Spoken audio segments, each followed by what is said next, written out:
Mais où en est le mercato du Stade Rennais à moins d'une semaine de la reprise de la Ligue 1? Très dépensier ces 5 dernières saisons, avec environ 70 à 80 millions d'euros dépensés chaque été, dont 150 millions d'euros la saison passée, le Stade Rennais et la famille Pinault ont décidé de calmer le jeu. Uniquement 20 millions d'euros pour le piston droit Frankowski, arrivé de Galatasaray, le piston gauche Merlin et le milieu de terrain Rongier, tous les deux arrivés de l'OM.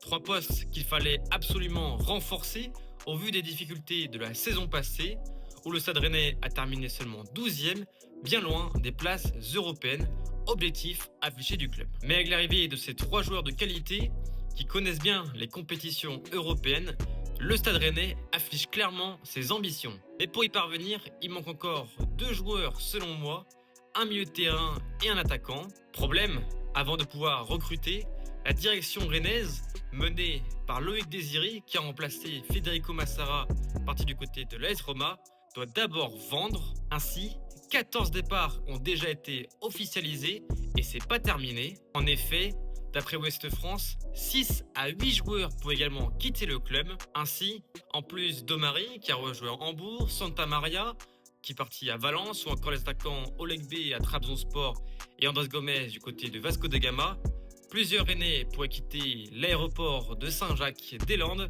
pour rejoindre l'étranger, notamment Arnaud Calimundo, meilleur buteur du club la saison passée. Mais on retrouve également d'autres noms sur sa liste de départ, comme Sichouba, Salah, Camara, Gallon, ou encore Attebourg, et même potentiellement James, courtisé par Parme, ou encore Rideux, même si Abibay compte l'utiliser pour son entrejeu. Ainsi, au final, au vu de la compo d'équipe alignée contre le Genoa pour le dernier match de pré-saison, samedi, qui a été clôturé par un score de 2 buts partout, le Stade Rennais devrait commencer sa saison en 3-5-2, comme ce qu'avait mis en place Abibay la saison passée. Au poste de gardien de but, on devrait retrouver Brice Samba, capitaine de l'équipe. Derrière donc, une défense à 3 avec Rouault, Jacquet, arrivé l'hiver dernier, mais également Faye, titularisé à la place de Brassier, qui est actuellement blessé. Chez les pistons, Frankowski et Merlin devraient être alignés. Au milieu de terrain, on retrouverait Cissé, buteur une nouvelle fois contre le Genoa, qui accompagnerait Fofana et Rideux, en attendant le retour de blessure de Rongier.